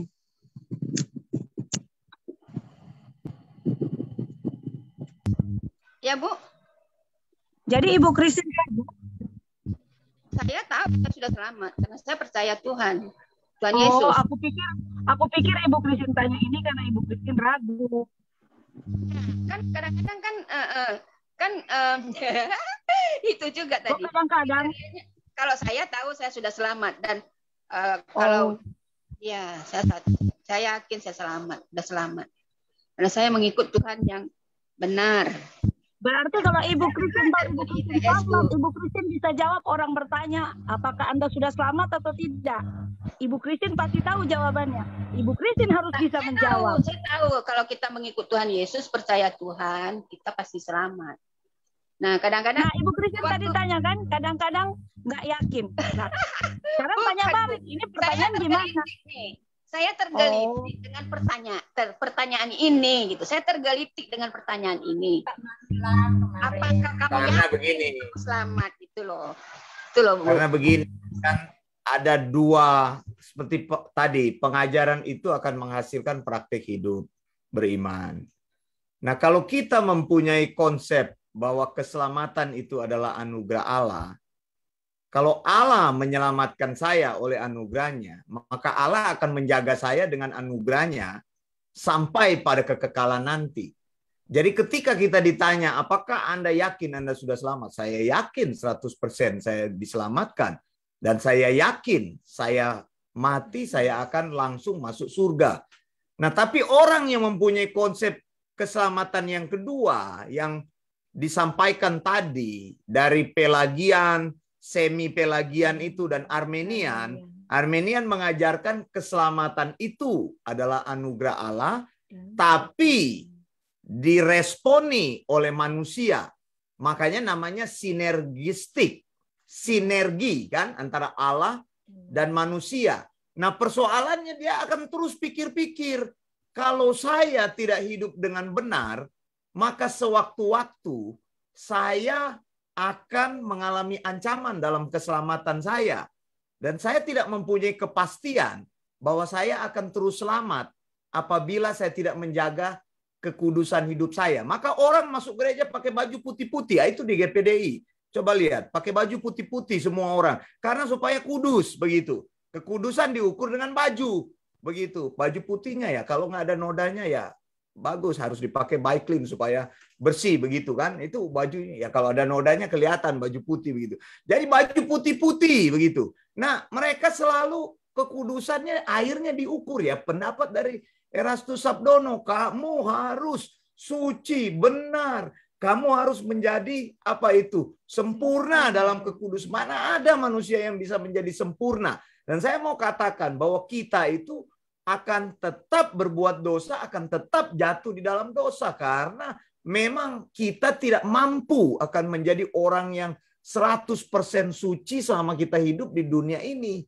Tapi harus dibedakan dosa yang dilakukan sesudah orang mengenal Yesus dengan dosa yang orang hidup di dalam dosa sebagai tabiat dosa. Begitu. Jadi ini nggak bisa. Jadi bagaimana caranya kita mau mengukur bahwa kalau keselamatan itu harus kudus dan tidak pernah berbuat dosa? Kan dosa kita sudah ditanggung oleh Kristus. Begitu. Kita harus, Allah memandang kita itu, kebenaran kita karena kebenaran Kristus diimputasikan. Namanya kan justification itu kan. Jadi habis dari keselamatan itu regeneration, terus saving grace itu iman yang menyelamatkan, baru masuk kepada apa yang disebut dengan justification. Kebenaran itu secara otomatis diimputasikan dalam hidup kita. Maka dosa kita yang sekarang, dosa kita nanti, besok, atau dosa nanti akan di future, bahwa itu sudah ditanggung di salib Kristus. Perbedaan antara orang yang sudah percaya Kristus dengan yang belum percaya kepada Kristus. Sebentar, ada orang yang masuk ini, kita buka dulu. Pak Yohanes Tukiran. Jadi itu Bu Christine. Bagaimana caranya? Dengan kemantapan kita bahwa kita memegang keselamatan itu adalah anugerah Allah. Dan sampai kapanpun Allah tetap menjaga kita, memegang kita, membawa kita, itu namanya the assurance of salvation. Atau the preservation of the saints, gitu kan. Yang di dalam konsep tulip, ya 5 konsep daripada Calvin itu TULIP, ya kan. T kan total depravity, kemudian U itu apa? U apa? Masih ingat? U apa? U apa? Coba, kalau lupa, U apa? Coba, T total depravity, U apa? Unconditional apa? Election. Jadi Allah memilih tanpa syarat. Kemudian L apa? Limited atonement. Kemudian apa? I apa? Irresistible grace, ya kan? Kemudian P apa? Preservation of the saints, gitu kan?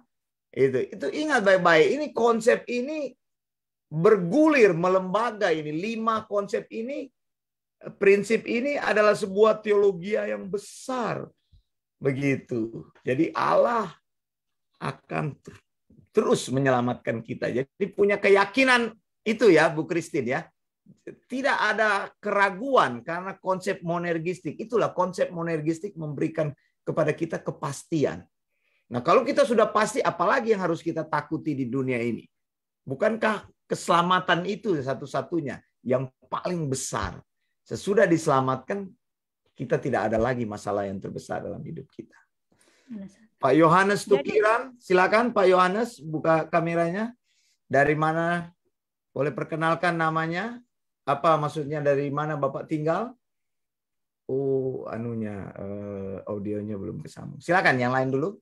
Bu Christine mau tanya. Jadi Pastor Wanda, ini berarti bisa dikatakan secara status kita berubah ya. Dari yang tadinya kita di dalam gelap, kita ke dalam terang, 100% Tuhan yang menyelamatkan kita.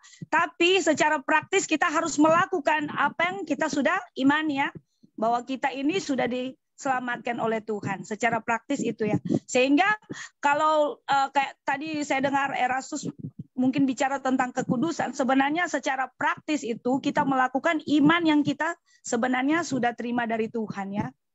Oke, terima kasih. Betul. Pak Yohanes belum tersambung audionya ini. Belum bisa mendengarkan?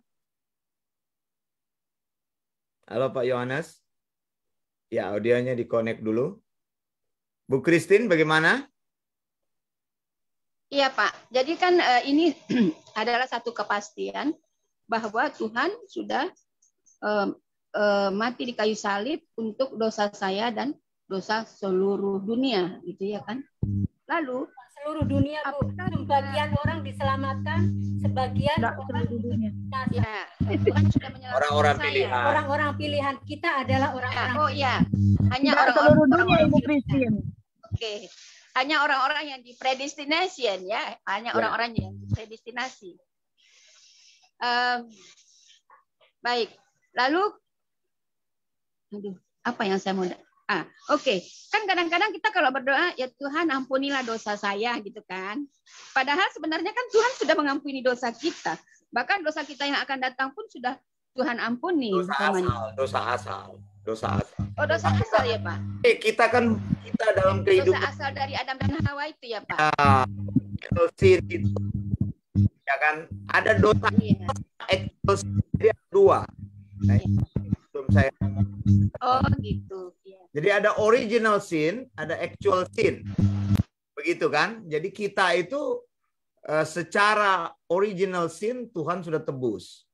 Tapi di dalam kehidupan nyata ada actual sin. Ya kita sering terjatuh dalam persoalan ini ya. Alkitab bilang ya kita minta ampun. Tetap kita bukannya saya sudah ditanggung dosa saya. Ya nggak apa-apa. Sebelum saya minta ampun, Tuhan sudah ampuni. Jadi saya berbuat dosa aja terus. Ya kan enggak, di Roma 6 itu sudah disinggung. Begitu. Jadi, bohong aja terus ya. Makanya ada orang yang begitu kan. Hidup terus di dalam kebohongan. Hidup dalam nipu terus. Hidup dalam Pak Jonathan Pak. Ya susah, nggak bisa begitu. Nggak bisa begitu. Biarpun kita mengaku kita sudah percaya Tuhan, ya kita harus hidup tadi kan, hidup di dalam iman yang menyelamatkan itu. Itulah hidup beriman. Itu harus di situ, nggak bisa terlepas dari situ. Begitu. Ada Pak Sainal Arifin. Ya, Maranatha Pastor. Ada di rumah sakit Pastor ini. Wifi-nya baru dapat. Iya. Apa?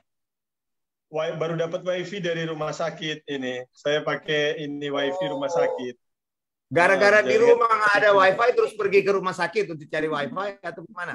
Bukan, istri saya ketubannya pecah di usia bukan. Aku pikir kehamilan. karena kemarin kan bilang cari-cari sampai pergi cari ke rumah sakit jauh amat. Rupanya karena saya pikir wifi-nya sakit harus pergi disembuhkan dulu ke dokter. Oh iya. Istri sudah dalam lagi nunggu. Lagi labor ya? Lagi nunggu. Udah melahirkan. Bukan, ya istri saya bocor ini ketubannya, Pastor. Pecah ketubannya. Jadi sudah Usia kehamilan 34. Oh, kita doakan nanti itu, Pak. Lagi tunggu atau bagaimana? Coba cerita sedikit. Lagi tunggu atau masih bisa Ini sedang diobservasi sama dokter. Keputusannya sampai besok. Kalau air ketubannya itu kering, maka bayinya di usia 34 minggu harus dikeluarkan ya, harus dikeluarkan. Iya. Karena takutnya keracunan bayinya. Betul. Maka ini sedang ada dalam pergumulan doa, Pastor. Tapi ini baru bisa join karena baru dapat wifi rumah sakit begitu. Aduh, sayang juga ya Pak Jenal. Itu mesti kalau misalnya sampai nggak keluar itu bayi mesti dioperasi sesar itu Pak Jenal. Iya, ini makanya besok mau tunggu harus dioperasi sesar karena ketubannya pecah, pembukaan 1. Oke, kita akan doakan. Minta dukung doa saja dengan teman-teman. Oke, jadi kita Semua sudah tahu dengan ya. faktor Saya juga pandang. nggak ngerti. Saya pikir karena wifi-nya sakit, lalu pergi ke rumah sakit cari di sana ada wifi yang sudah sembuh begitu. Gitu. Saya nggak ngerti. Enggak, Pastor. Baru saya lihat di gambar. Iya, Oh, ya. baik. Karena kan Pak Zainal bilang susah dapat wifi di tempatnya. Oke. Ini ada Pak Jonathan. Iya. Boleh dari mana Pak Jonathan? Oh ya, sudah tersambung nih Pak Jonathan. Oke, selamat malam Pak PS. Malam. Saya sudah lama mau bergabung, hanya saya cuma apa istilahnya membaca artikel. Ternyata dalam artikel Pak Wanda itu banyak merubah satu pola berpikir saya. Jadi pada saat malam ini saya ada berkesempatan masuk. Nama saya Jonathan. Saya memang berdomisili di Manado. Bapak saya orang Jawa, mama saya Manado, jadi saya besarnya di Manado. Cuma sementara ini saya bekerjanya di Kota Makassar. Tapi selama sehari-hari ini saya memang selalu mengikuti kegiatan yang ada melalui Facebook. Di Pak Wanda punya kegiatan. Jadi memang banyak perubahan yang seperti doktrin-doktrin saya yang pernah saya dapat di gereja-gereja saya memang kelihatannya banyak tolak belakangnya. Makanya saya ingin bergabung supaya mungkin lebih ada penjelasannya, supaya saya lebih mengerti dan supaya agar pola hidup gaya keimanan saya terarah kebenaran. Itu yang saya mau pelajari. Apakah saya bisa bergabung, Pak Wanda? Terima kasih, Pak. Oh iya, bisa. Bapak sudah bergabung ya. Selamat datang Pak. Kalau nggak salah Jonathan. Pak Jonathan ini menggunakan nama Jonathan Weris. Iya, betul ya? Itu nama akun saya yang dulu Ya. yang saya masih belum hidup. Tapi nama saya, marga saya Pak, bapak saya kan tidak ada marga anak orang Jawa. Jadi namanya tukiran. Jadi mama saya Tambayong, Pak. Kalau mama saya orang. Oh, begitu. Iya, Bapak waktu itu saya ingat pernah beritahu bahwa tinggal di Makassar begitu. Tadi saya berusaha menebak-nebak. Kelihatan coba sebentar Pak, saya. itu Jonathan Bebek Weris. Iya, Jonathan Bebek. Bebek Weris ya nama Pak Wanda Facebooknya. bilang ini orang Manado. Saya bilang ini orang Weris itu kan burung di khas Sulawesi Utara, Pastor. Weris. Itu weris burung yang di telaga itu. Weris. Puji Tuhan, senang sekali Pak Jonathan bisa gabung dan kita undang terus bisa gabung. Jadwalnya kan selalu saya update di Facebook. Baru hari ini kita ketemu, kita sambut Pak Jonathan. Karena memang kalau di Facebook kan banyak orang pakai nama beda begitu ya. Kadang-kadang juga saya lihat ada gambar yang beda begitu. Tapi hari ini kita senang sekali. Jadi posisi ada di Makassar Pak Jonathan ya. Di kotanya atau di mana, Pak? Saya di kotanya, Pak. Di kotanya, Pak. Saya pernah beberapa kali masuk ke Makassar, tapi memang sampai di kotanya. Nanti saya cari ada teman di sana itu.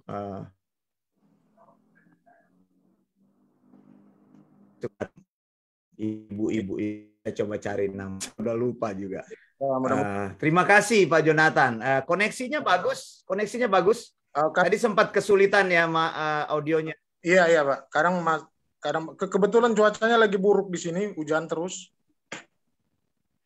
Oh oke. Hujan ya. Iya. Jadi boleh mungkin beritahu sedikit apa yang doktrin-doktrin utama apa yang kira-kira Bapak rasa ketika baca tulisan itu betul-betul mengubah hidup Pak Jonathan gitu. Ada banyak kan saya tulis, tapi beberapa saja yang bisa Pak share kepada kita di sini. Silakan. Masalah doktrin, masalah kan kebanyakan di kepercayaan saya di gereja saya itu selalu hanya mendoktrin istilahnya kalau kita percaya kita sejahtera apa segala macam ya mereka bilang. Cuma saya memang kayaknya kurang puas kalau saya hanya diajarkan cuma mencari kesejahteraan terus dalam gereja itu. Sedangkan saya ingin jiwa saya ini diselamatkan, keluarga saya juga diselamatkan. Makanya saya selalu adu argumen dengan istri saya. Istri saya juga orang gerejaan sih, cuma memang pola pikirnya mungkin saya yang lebih suka mencari sesuatu yang lebih pasti dalam jiwa ini. Makanya saya selalu diajarkan gembala-gembala saya itu hanya kesejahteraan. Apabila kita percaya berarti kita memang ya percaya kita diselamatkan, tapi tujuan keselamatan itu kan mereka cuma habisnya ceritanya cuma di situ aja. Jadi penjabarannya kurang sekali. Yang diutamakan itu hanya diajarkan apa memberi. Harusnya menerima. Terima. Perpuluhan Pak, perpuluhan. Ya, itu ya, perempuan tidak dijelaskan. Tapi kebanyakan saya bukan menjelekin gembala saya. Mungkin itu sudah gelinya dia ya waktu dia belajar atau doktrinnya dia dari saudara-saudaranya atau dari teman-temannya. Dia selalu mengajarkan saya tidak pernah meminta seperluan, tapi dia selalu ungkapkan itu. Tapi dia secara tidak langsung saya berpikir, bilang saja terus terang kalau kamu meminta. Malu-malu gitu ya. Pak Jonathan sendiri bisa ketemu saya dari mana, Pak Jonathan? Maksudnya ada teman yang berteman atau gimana? Tahu dari mana? Saya sering membandingkan pengajar-pengajaran yang banyak di YouTube. Tapi saya kok kenal seperti apa sekali dengan Pak Wanda punya artikel ini, seperti kena di hati saya.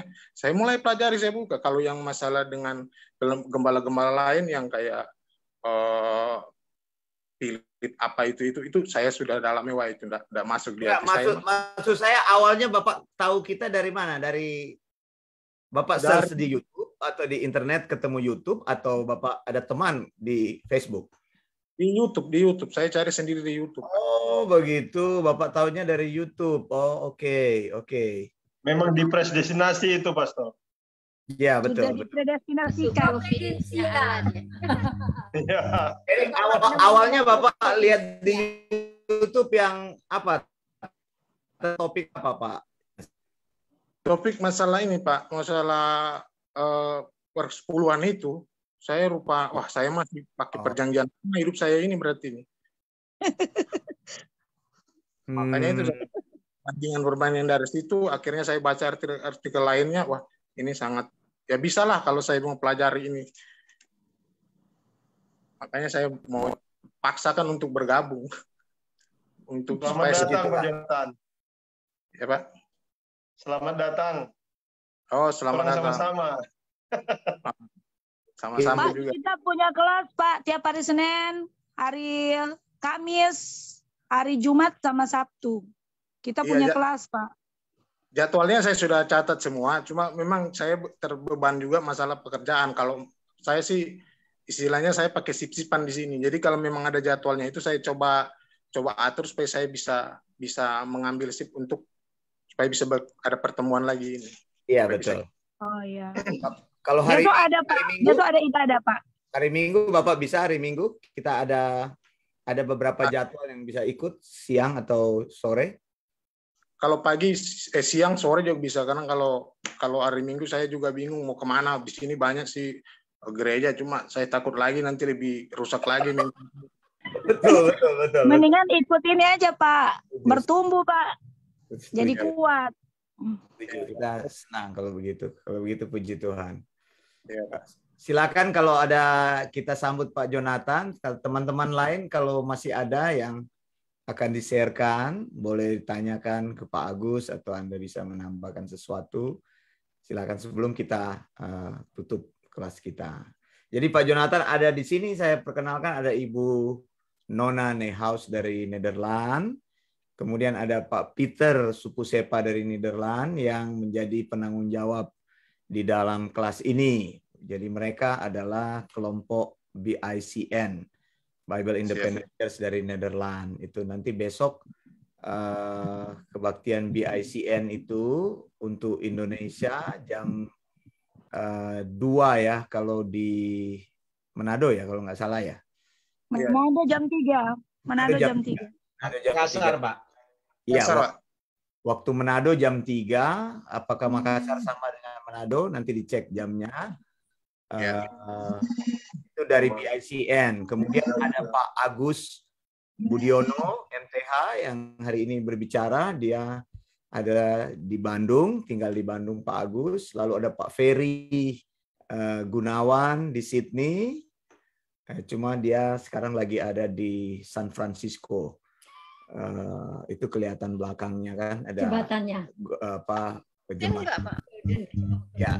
Kemudian ada Ibu Oike Abram BIC Kids dari Balikpapan gitu ya. Kita juga ada pelayanan untuk anak-anak. Kalau Pak Jonathan ada anak bisa diikutkan dalam pelayanan kami. Hari Sabtu tadi jam 4. Lalu ada Ibu Christine Okayo, ini masih keturunan Kaisar Hirohito di Jepang gitu ya. Ada tinggalnya sekarang, cuma dia sudah imigrasi ke Batam, tinggal di Batam ini. Christine yang paling lincah dalam membagikan pelayanan dari sound doctrine gitu, share dan sebagainya. Lalu ada di Manado, ada acting pastor Marcella ini Surentu, tinggal di Manado di Bumi Beringin, Jalan Bumi Beringin dekat kantor gubernur. Ya, kemudian ada Pak Remer Sumbayak dari Sukabumi ini. Nih. Pak Remer ini orang Medan tapi besar di Sunda, jadi lebih fasih berbahasa Sunda daripada berbahasa mungkin dua-dua ya Pak Remer ya. Kemudian ada Pak Sainal Arifin Peter. Nah, ini orang Manado Pak ini. Sama mamanya juga orang masih Jawa Manado dia. Saudara dengan Sainal Arifin. Ilham saudara nggak? Enggak ya, cuma nama sama. Ini Pak Sainal ini tinggal di Cilacap saat ini dan kebetulan tadi ada di rumah sakit. Tadi saya ada tanya-tanya kan, saya pikir kenalnya yang sakit, ternyata istri Pak Sainal masuk rumah sakit karena sedang dalam labor begitu ya. Nanti kita akan doakan. Itu kalau kami di Sydney Pak, saya dan Pastor Erna. Jadi tinggal di Sydney. Terima kasih untuk Pak Jonathan yang sudah bergabung. Nanti ada minggu besok jam 3 dari waktu Indonesia bagian timur. Tengah di Manado. Itu kebaktian BICN. Nanti di Sydney ada juga BIC kebaktian jam 6 ya. Jam 6 untuk waktu Indonesia bagian tengah gitu. Kita update semua jadwal-jadwal yang ada gitu. Silakan apakah kalau sudah tidak ada saya akan kembalikan langsung kepada Pak Peter Supusepa. Silakan Pak. Terima kasih Pak Agus Budiono atas pengajarnya hari ini. Kita diselamatkan oleh kasih karunia Allah yang monergistik. Itu sudah jelas sekali. Terima kasih untuk pengajarannya. Kita mau berdoa untuk BIC, BIC Kids, BIC Nederland, BIC Cilacap, ITS, TPM, dan kita mau berdoa untuk istri dari Pak Sainal yang sedang ada di rumah sakit untuk mungkin dioperasi atau tidak. Kita berdoa untuk kepada Tuhan. Saya minta kesediaan Ibu Marcella untuk berdoa. BIC Sintang juga jangan lupa. Oh ya, BIC Sintang juga Ibu Ella. Saya persilakan Ibu Ella. Mari kita satu dalam doa. Kami mengucap syukur Tuhan buat keselamatan yang sudah Engkau anugerahkan bagi kami. Terima kasih banyak Tuhan karena Engkau sudah menebus dosa kami. Dan bahkan Tuhan pada nantinya pun Tuhan Engkau masih tetap Tuhan yang setia. Saat ini kami mau berdoa buat pelayanan BIC, khususnya BIC Sydney, BIC Nederland, BIC Kids, bahkan Tuhan BIC Sintang, BIC Cilacap, kiranya Tuhan menolong setiap pemimpin-pemimpin yang ada, supaya Tuhan senantiasa diberikan kekuatan, kesehatan, diberikan kemampuan, diberikan hikmat, diberikan akal budi dari Tuhan, supaya apa yang disampaikan, apa yang mereka Tuhan lakukan, semuanya untuk hormat dan kemuliaan bagi nama Tuhan.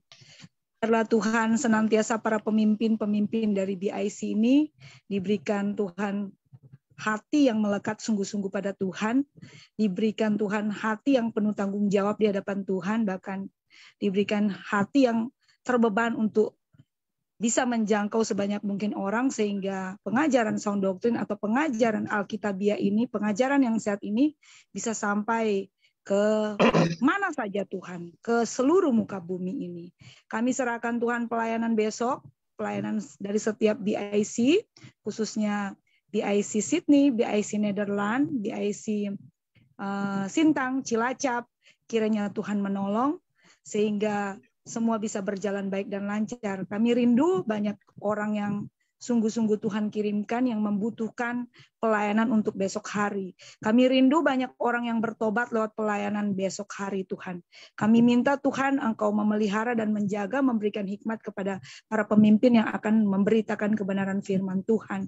Bahkan orang yang Tuhan mengutus datang, kiranya senantiasa mereka semua diperlengkapi oleh Tuhan ketika mereka bisa mendengarkan kebenaran firman-Mu besok hari. Berdoa juga Tuhan untuk BIC Kids, kiranya Tuhan juga terus menolong, sehingga minggu depan juga lebih banyak lagi Tuhan anak-anak yang datang diperlengkapi menjadi anak-anak yang sungguh-sungguh bisa mendapatkan pengajaran yang sehat itu, yaitu sound doctrine, sehingga mereka bisa menjadi anak-anak yang akan Tuhan mengubah dunia ini, di mana mereka bisa memberitakan Engkau sendiri Tuhan Yesus.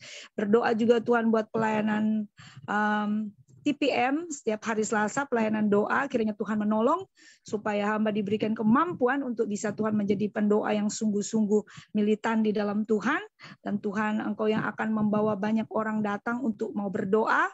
Engkau yang akan memberikan Tuhan teman-teman kami hati yang terbeban untuk berdoa, sehingga kami Tuhan benar-benar bisa Tuhan menjadi tempat berdoa pada hari Selasa, di mana kami akan berdoa untuk banyak hal.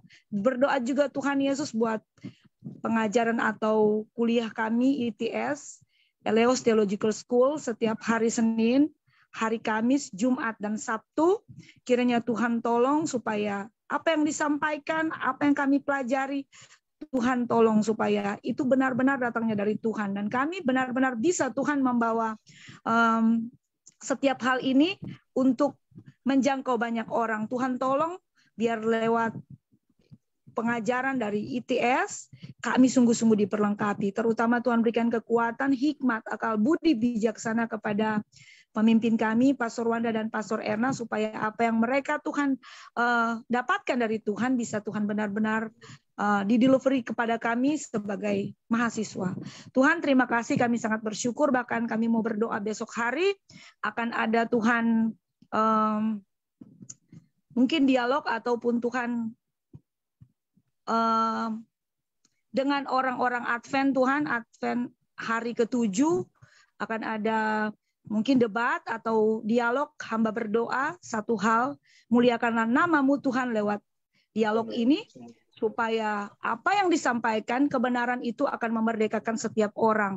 Sehingga bukan hanya sekedar kami Tuhan menyampaikan sesuatu atau dianggap sebagai penyerangan, tapi Tuhan tolong supaya segala kekuatan apapun yang akan mencoba menghalangi setiap ajaran yang sehat yang akan kami sampaikan, kami mau tolak semuanya hanya di dalam nama Tuhan Yesus, dan biar Tuhan memperlengkapi Pastor Wanda, memperlengkapi kami semua supaya besok hari apa yang benar, yang sesuai dari Tuhan itu senantiasa bisa Tuhan disampaikan. Dan tolong Tuhan, biar ada orang-orang tertentu yang Tuhan pilih, yang Tuhan sudah predestinasikan untuk diselamatkan. Hamba berdoa siapapun orang tersebut, Tuhan tolong supaya mereka bisa benar-benar datang, hadir Tuhan, dan benar-benar mereka bertobat, diubahkan. Kami juga mau berdoa Tuhan, kiranya Tuhan besok internet, bahkan setiap cuaca, Tuhan buat semuanya jadi baik, sehingga Engkau dimuliakan di dalam semua hal.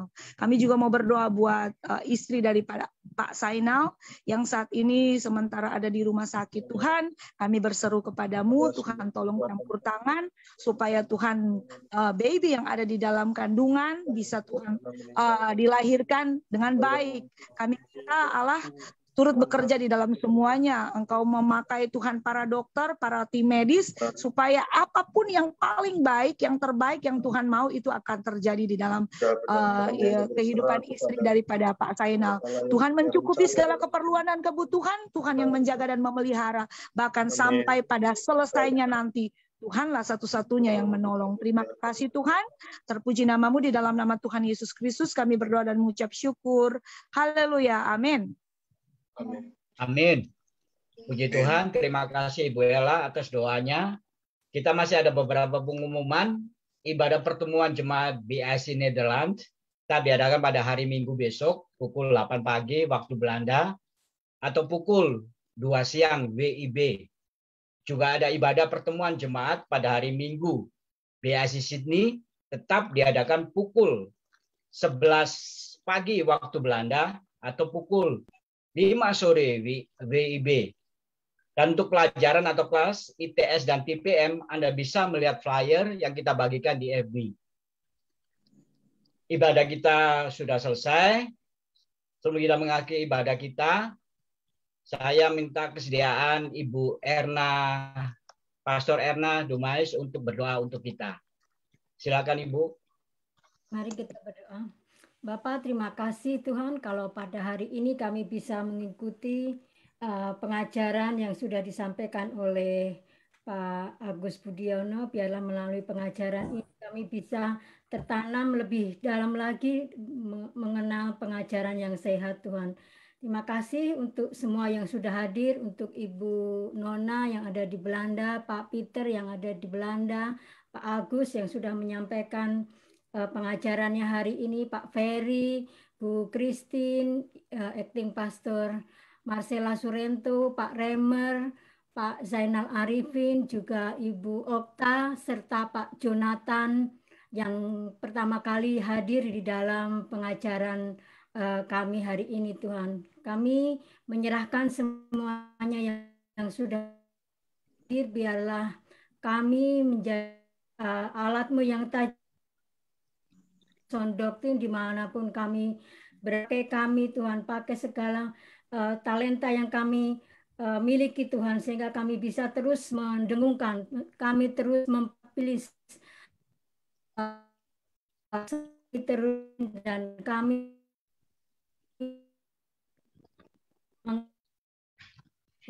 dalam nama Tuhan Yesus kami berdoa.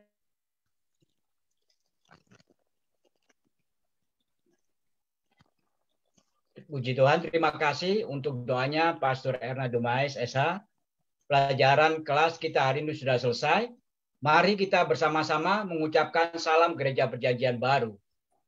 Maranatha, Yesus segera datang. Thank you. Terima kasih Pastor Wanda, Pastor Erna. Terima kasih semuanya. Terima kasih Pak Agus. Terima kasih semuanya. Besok. Bye.